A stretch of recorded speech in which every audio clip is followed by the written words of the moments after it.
Welcome to Adult ypww Lesson 13. I do not own the rights to this music. Today's topic is Moving Forward by Faith. The lesson text is coming out of Joshua chapter 6. The memory verse. I will read the King James Version first and then the New International Version of Joshua chapter 6 verse 16. And it came to pass at the seventh time, when the priests blew with the trumpets, Joshua said unto the people, Shout, for the Lord hath given you the city. The New International Version. The seventh time around, when the priest sounded the trumpet blast, Joshua commanded the army, Shout, for the Lord has given you the city. Cheer teams around the world have a victory cheer. Celebrating the victory of a team is exciting. The classical musical selection, Pomp and Circumstance, is one of the most popular songs in America. You can find this song on YouTube. Most American schools use this song for the senior class to enter their formal graduation ceremony. It has no words, only music. However, when this song starts, everyone familiar with American customs knows what it means. It means achievement, completion, and victory. When it's played at a graduating ceremony, you may observe solemn or some parents crying. The success of a nation is founded upon the Word of God. Likewise, the success of our lives must be founded upon the Word of God. Psalm chapter 33, verses 11 to 12 says, The counsel of the Lord standeth forever, the thoughts of his heart to all generations. Blessed is the nation whose God is the Lord, and the people whom he hath chosen for his own inheritance. Our lesson today reviews a victorious occasion for the nation of Israel. It is like graduation day, celebrating the journey from the wilderness to the promised land. Yea, team! Yea, team! Children of Israel, today we win. The story of the walls of Jericho falling down, recorded in Joshua chapter 6, verses 1 through 27, vividly demonstrates the miraculous power of God. But more than that, the utter destruction of Jericho teaches us several important truths regarding God's grace and our salvation. The people of Israel had just crossed over the Jordan River into the land of Canaan. Their challenge was to take the land of Canaan, the promised land. However, their first obstacle was the city of Jericho, an unconquerable walled city. The location of Jericho was an important factor. It dominated the lower valley and all routes into the hill country. Therefore,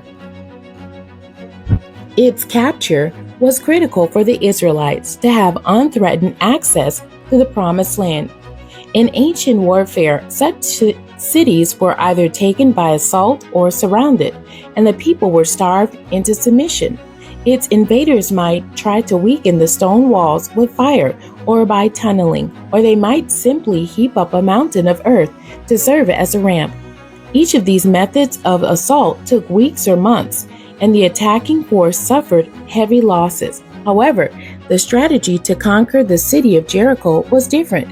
First, the strategy was laid out by God himself, and secondly, the strategy was a seemingly plan that would not be successful. God simply told Joshua to have the people to march silently around Jericho for 6 days, and then after 7 circuits on the 7th day to shout.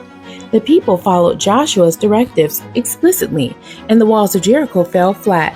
Joshua and the Israelites went in straight away and took over the city.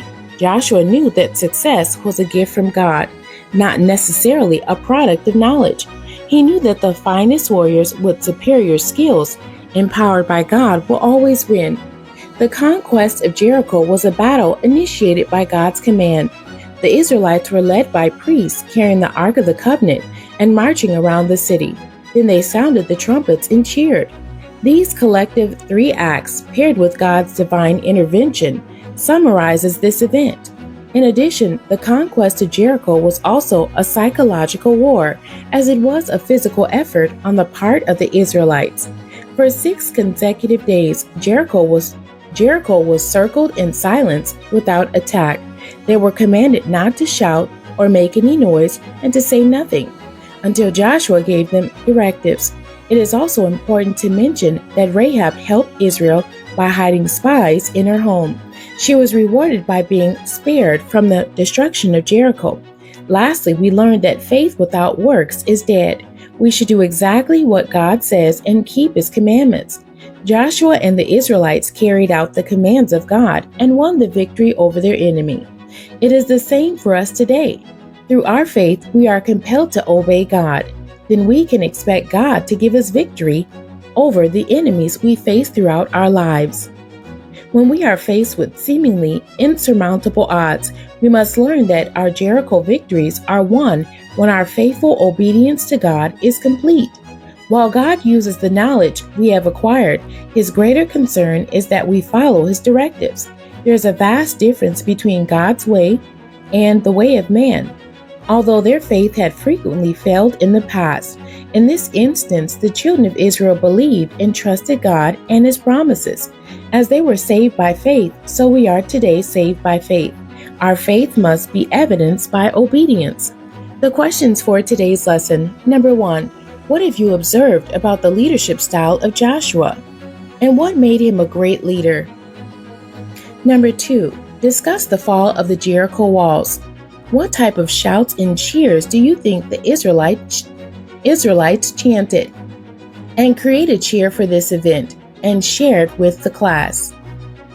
The end. God bless you and thank you for joining me today.